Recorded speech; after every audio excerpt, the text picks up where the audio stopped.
زرع حازم. هذه غنائم البرهان، هذه كتائب المجاهدين، ديل المجاهدين.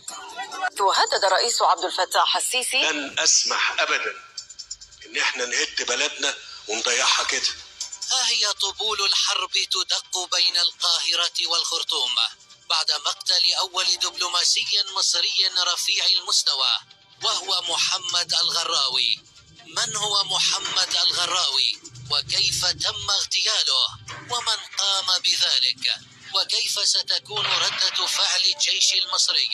وما هو السر وراء اغتياله؟ ولماذا هذا الشخص خصيصا؟ وما هي ردة فعل القيادات المصرية؟ هل ستتدخل لكي تنتقم؟ وإن أرادت الانتقام كيف سيكون ذلك؟ ومن من؟ كل التكهنات في الشارع والمشهد ككل تدل على تدخل الجيش المصري في الصراع الدائر في السودان، وأن المواجهة بين الجيش المصري وقوات الدعم السريع قادمة لا محالة. أعلن الجيش السوداني في وقت سابق مقتل مساعد الملحق العسكري المصري بالخرطوم محمد الحسين محمد الراوي أثناء مروره بسيارته بالطريق العام بشارع السيد عبد الرحمن برصاص قوات الدعم السريع.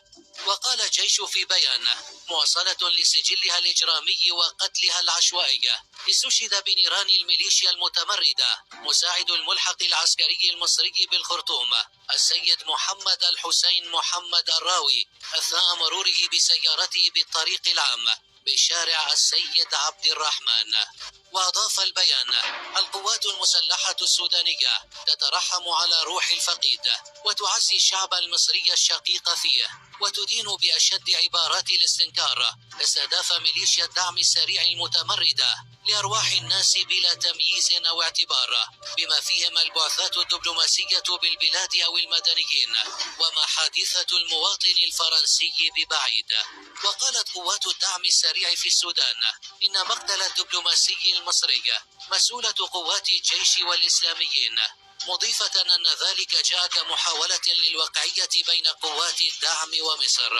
وأعلنت وزارة الخارجية المصرية مقتل محمد الغراوي مساعد الملحق الإداري بالسفارة المصرية في الخرطوم. وقالت الخارجية المصرية في بيان لها إنها تنعي ببالغ الحزن والأسى محمد الغراوي مساعد الملحق الإداري بسفارة مصر في الخرطوم الذي استشهد خلال توجهه من منزله إلى مقر السفارة لمتابعة إجراءات الإجلاء الخاصة بالمواطنين المصريين في السودان. وقالت القوات السودانية إن القتيل محمد حسين محمد الغراوي مساعد الملحق الإداري للسفارة المصرية بالخرطوم كان يستقل العربة بلوحة دبلوماسية رقم 132. خسائر خيالية ينتظرها السودان في حال استمرت الحرب ودخول الجيش المصري. استمرار الحرب واتساع رقعتها ودخول مواجهة مع الجيش المصري سيضع اقتصاد السودان أمام خسائر لا يمكن تصور أبعادها. فقبل اندلاع هذه المواجهات كان اقتصاد البلاد يرزح تحت عدد لا بأس به من التحديات، من تضخم قياسي وتراجع نسبي وتدهور كبير لسعر صرف العملة وعزوف الاستثمارات الدولية وتعطل عمليات التمويل بسبب عدم الوصول لاستقرار سياسي. إن الشرارة الأولى للمواجهات بين الجيش السوداني وقوات الدعم السريع أخرجت مطار الخرطوم من الخدمة، وهو ما حرم البلاد من 5% من إجمالي صادراتها ووارداتها البالغة في مجملها 15 مليار دولار. وأفقد الخزينة السودانية عائدات صادرات الذهب التي تعادل 50% من الصادرات بقيمة ملياري دولار. كما تسببت التوترات أيضا في وقف حركة التجارة مع مصر والتي يقدر حجمها ب10% من صادرات وواردات البلاد. اندلاع الحرب بين الجارتين سوف يجدد المخاوف بانزلاق الاقتصاد السوداني نحو الانهيار الشامل. فمع دخول يومها العاشر واستمرار عمليات الإجلاء من قبل الدول الأجنبية لرعاياها مخافة اتساع رقعة الحرب، سترتفع احتمالات إصابة النشاط الاقتصادي للبلاد بالشلل، وستنجر البلاد نحو مصير مظلم وخطير. فهذه الحرب سترفع من أخطار التعامل التجاري مع السودان، وستتسبب في هجرة رؤوس الأموال، كما سيعاني المواطنون من ظروف بالغة التعقيد بعد أن أوقف برنامج الغذاء العالمي برامجه بسببها. كل هذه المؤشرات تدل على أن الاقتصاد السوداني مقبل على فترات عصيبة في ظل استمرار هذه الحرب، التي سيكون المواطن السوداني أكبر المتضررين منها.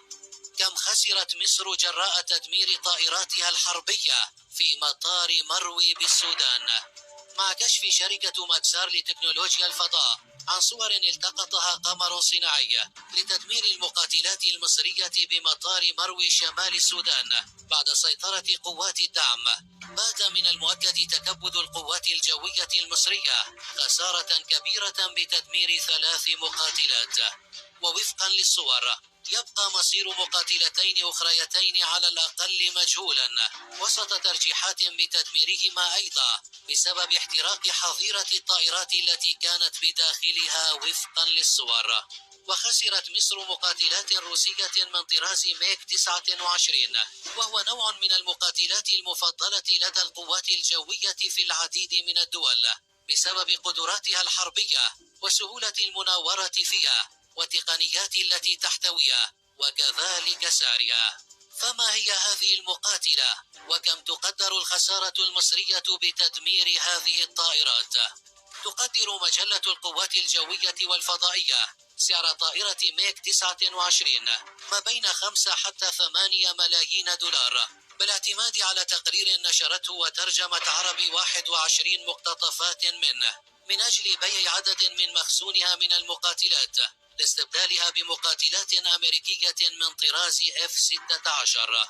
وأشار التقرير إلى أن الولايات المتحدة تمتلك عددا غير معروف من المقاتلة الروسية من أجل تدريب طياريها على القدرات الروسية، وكانت اشترت 21 مقاتلة من طراز ميك 29 من مولدوفا عام 1997 مقابل 40 مليون دولار.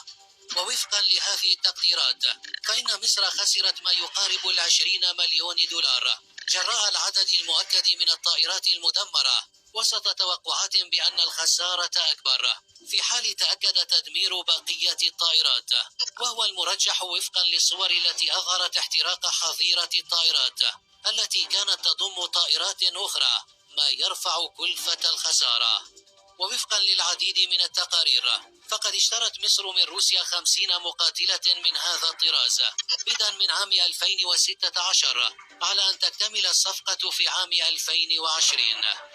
مميزات الطائرة: تعد الميك 29 من الطائرات المقاتلة النفاثة الخارقة للصوت، وهي ذات محركين تم تطويرها في الاتحاد السوفيتي في سبعينيات القرن الماضي، ودخلت الخدمة في القوات السوفيتية عام 1982، وصممت المقاتلة الروسية لمواجهة المقاتلات الأمريكية F-16 و18، وهي من طراز خفيف الوزن وتمتلك قدرة عالية على المناورة والقتال الجوي، وطار النموذج الأول منها عام 1977 في إطار التجارب الأولى على الأداء. وتبلغ السرعة القصوى للمقاتلة 2.25 ماخ، وبمدى طيران 1500 ميل، ومسلحة بمدفع رشاش من عيار 30 ملم، وقادرة على حمل مجموعة متنوعة من صواريخ جو وجو أرض وقنابل صاروخية. وتحظى المقاتلة باهتمام العديد من دول العالم بسبب مميزاتها، وتمتلكها دول مثل الهند ومصر وإيران، كما استخدمت في عمليات قتالية في العديد من الأحداث مثل حرب الخليج وحرب كوسوفر وخلال المعارك في سوريا. تقنيات إلكترونية: جهزت المقاتلة ميك 29 بمجموعة من التقنيات المتقدمة من أجل العمليات القتالية، مثل نظام رادار متطور ونظام استهداف مثبت على خوذة الطيار، ونظام رقمي للتحكم في الطيران. نظام الرادار قادر على اكتشاف وتتبع أهداف متعددة في وقت واحد، ويمكن أن يوفر نظام الاستهداف المثبت على خوذة الطيار القدرة على تحديد الأهداف والاشتباك الجوي مع الطائرات المعادية دون الحاجة إلى توجيه الطائرة. لكن النسخ المطورة من الميك 29 والتي زودت بأنظمة ملاحية متطورة احتفظ بها في الاتحاد السوفيتي السابق. أما النسخ متعددة المهام مثل ميك 29 كي والتي كان لها القدرة على الإقلاع من على متن حاملات الطائرات فلم تنتج أبدا بأعداد كبيرة. أما في الحقبة التي تلت تفكك الاتحاد السوفيتي فيبدو أن افتقار شركة ميكويان المنتجة لها بسبب افتقادها للنفوذ السياسي وتفضيل منافستها سوخوي قد أدى إلى تأثر تطوير ميك 29 سلبا. لكن رغم ذلك استمرت عملية تطوير الطرازات الموجودة بغرض التصدير لدول العالم، كما أن مخزون روسيا من هذه المقاتلات يخضع للتطوير بصورة مستمرة. وطورت عدة نسخ من ميك 29 مثل ميك 29 SMT وميك 29 M، كما تواصل تطوير النسخة القادرة على الإقلاع من على متن حاملات الطائرات ميك 29 كي لصالح البحرية الهندية. ولكن الأخيرة فضلت في النهاية الطائرة الأكبر سوخوي 33. هل فقدت مصر تأثيرها في السودان؟ رغم الروابط التاريخية التي تربط مصر بجارتها السودان، إلا أن وزير الخارجية الأمريكي أنتوني بلينكن لم يتواصل مع القاهرة بشأن المعارك الدائرة بين الجيش السوداني وقوات الدعم السريع والتي تنذر بحرب أهلية. وتواصل بلينكن مع السعودية والإمارات، واجتمع بعدها مع وزير الخارجية البريطاني جيمس كليفرلي، وتحدث مع مسؤولي هذه الدول حول سبل تهدئة الأزمة السودانية الحالية والسعي المشترك لإقناع طرفي الصراع البرهان وحميدة بوقف الحرب والتفاوض وإطلاق عملية سياسية شاملة. وأثار غياب الدبلوماسية المصرية في الأزمة تساؤلات وانتقادات من قبل قوى ونشطاء معارضين، خاصة أن جنودا مصريين اعتقلوا من قاعدة مرو الجوية في بداية الاشتباكات. ونشرت قوات تابعة لحميدة صور الجنود وهم رهن الاعتقال. فبعد كل هذه الأحداث المتسارعة كيف سيكون الدور المصري في المرحلة القادمة؟ وكيف سيتدخل الجيش المصري في الصراع الدائر حاليا لكي يحافظ على أمنه القومي؟